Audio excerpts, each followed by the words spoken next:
Pep Palau és això que en diuen un gastrònom, que de fet vol dir que fas moltes coses diferents, almenys en el meu cas, i que s'ha d'acabar definint d'alguna manera, i com que és un ofici que no existia fins fa pocs anys, doncs no hi ha una altra paraula per definir-lo que no sigui aquesta.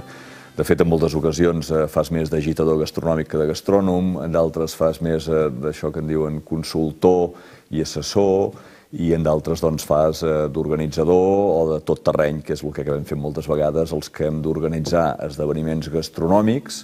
pels altres, en àmbits molt diferents, tant geogràficament com professionalment, com sectorialment.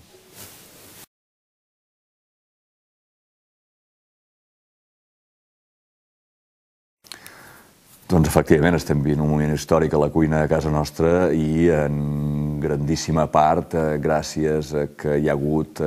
una persona com Ferran Adrià que ha reunit totes les virtuts que podíem esperar que reunís algú. La de ser un geni de la cuina, cosa que en qualsevol disciplina i en qualsevol matèria es dona poques vegades, i quan es dona doncs no és perquè es busqui, sinó perquè hi ha algú que té aquesta capacitat de produir de manera absolutament genial com ell, de ser un líder, que és el que ha estat ell, d'estirar a la gent, i a més de ser les dues coses amb un element que poques vegades es dona, poques vegades s'hi afegeix, que és el d'aquesta immensa generositat que ell ha tingut sempre cap als seus col·legues, cap a la gent del món de la cuina, en els que els ha ensenyat tot el que han volgut aprendre d'ell i amb els que sempre ha estat disposat a donar-los un cop de mà perquè també tiressin endavant al seu costat. Penso que s'està donant una situació, o en tot cas hi ha símptomes prou clars ara ja, que s'està començant a produir un canvi important en aquesta relació entre cuiners i pagesos. Per primera vegada en molts anys, en aquests moments, hi ha restaurants de nivells molt diferents, vull dir que des del restaurant de proximitat local, de cuina familiar, tradicional, popular, fins al restaurant d'alta cuina, que comença a confiar en productors d'àmbit local. Això no havia passat. Això havia deixat d'existir feia molts anys i en aquests moments comença a haver-hi una producció d'excel·lència vinculada a la petita producció, vinculada al producte de proximitat, i és un fet absolutament destacable que ens acosta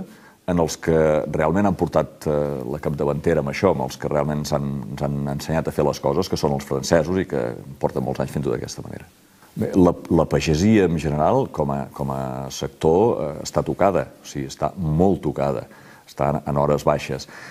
En aquest sentit, és encara més important fer veure als pagesos que hi són a temps, que poden fer-ho, que tenen ganes de tirar endavant, que miren el futur amb un horitzó ampli, que si no especialitzen la seva activitat, que si no busquen productes amb un valor afegit important, que si no intenten apropar-se en aquest consumidor responsable i entre ells el cuiner que avui actua a més com a prescriptor, tenen un futur molt negre, tenen els dies comptats molts d'ells perquè estan en sectors absolutament abocats a un cul-de-sac. Carlo Petrini, el president de Slow Food, va encunyar ja fa uns anys una expressió que a mi em sembla encertadíssima i que de moment no s'ha superat, que és la de coproductor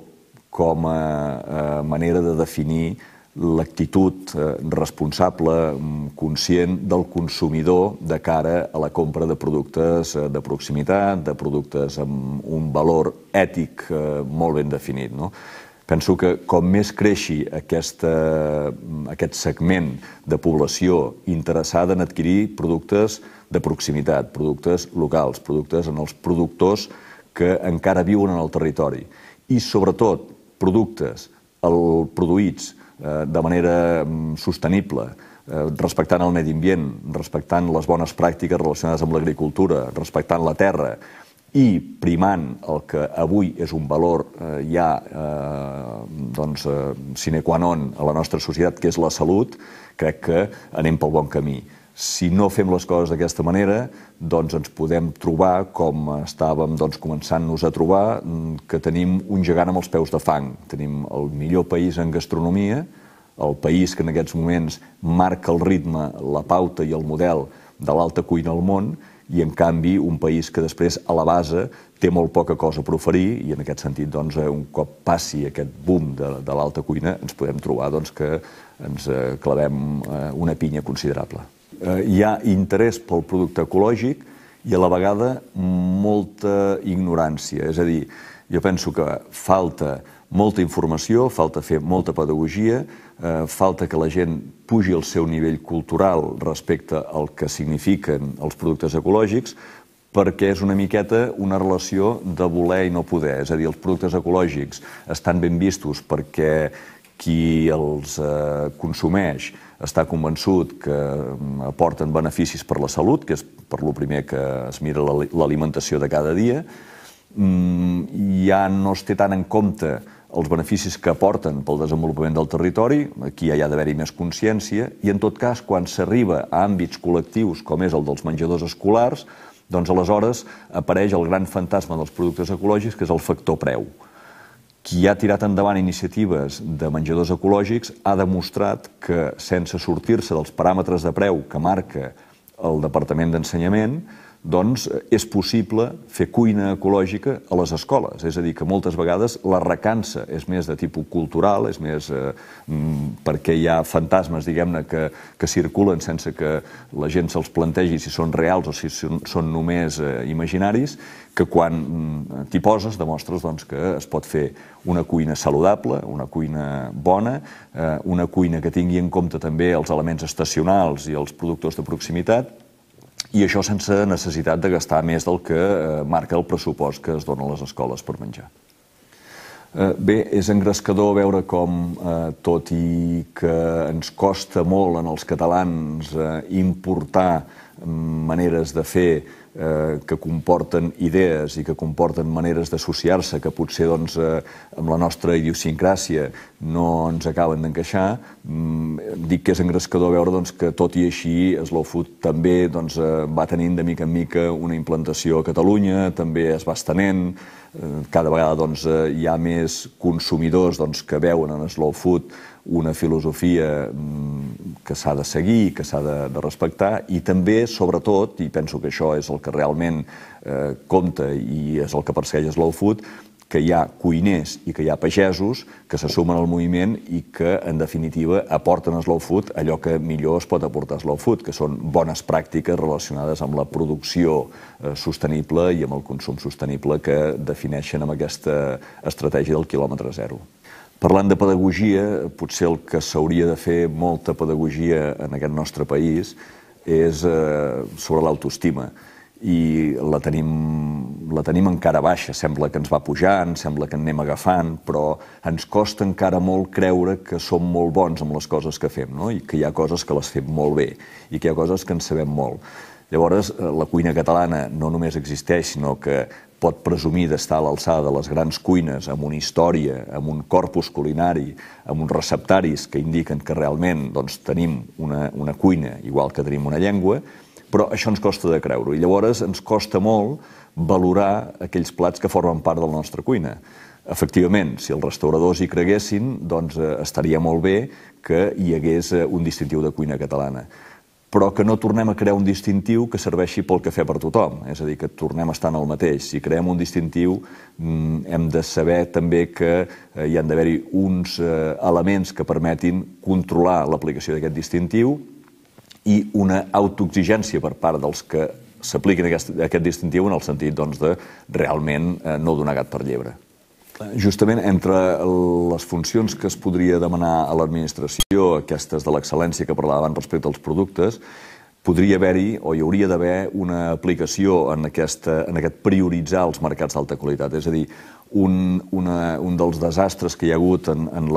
l'oferta de mercats en aquest país ha estat que s'ha donat per bo qualsevol mercat i qualsevol fira. I la majoria de mercats i de fires el que ofereixen és producte de revenda, producte que prové dels grans centres de distribució i que quan es posa a l'abast del consumidor en un mercat o una fira, en un entorn rústic o en un entorn urbà teatralitzat, es dona per bo com a producte de qualitat o com a producte artesà. Això ha fet molt mal en els artesans de veritat i ha fet molt mal en els petits mercats de veritat i en les petites fires de veritat. Llavors jo crec que hi hauria d'haver una política clara de donar suport en aquells mercats de productors, permetre que els productors realment tinguin els seus mercats, distingir els productors en els mercats que ja existeixen, que hi hagi una distinció dels productors, dels pagesos que venen a mercat, i que el consumidor, quan vagi a mercat, pugui triar el gra de la palla i sàpiga quan està comprant a un pagès o quan està comprant a un revenedor que molt legítimament fa la seva feina mercantil, però en tot cas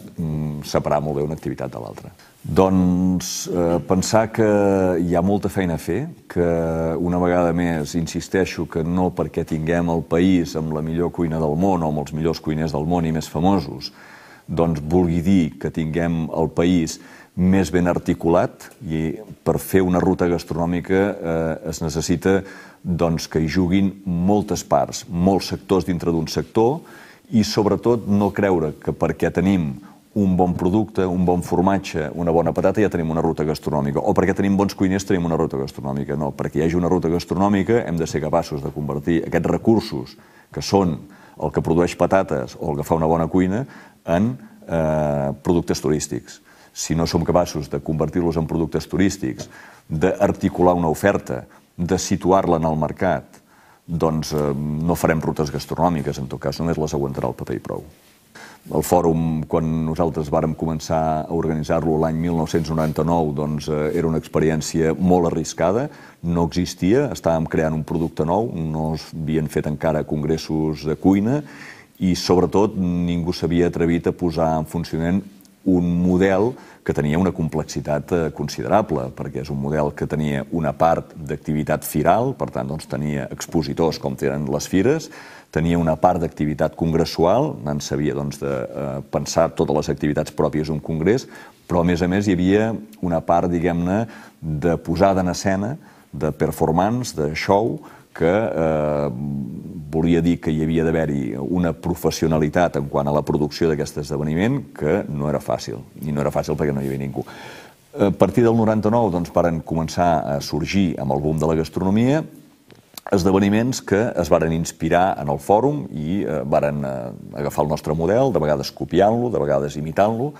i hi ha hagut un autèntic boom també de congressos gastronòmics. Portem 11 anys des del primer fòrum i en aquests moments estem organitzant-lo cada 2 anys a Girona i cada 2 anys també anys alterns a Santiago de Compostela. Vol dir que el fòrum gastronòmic ha estat un èxit, que ha funcionat, que segueix funcionant i que a més ha funcionat com a model.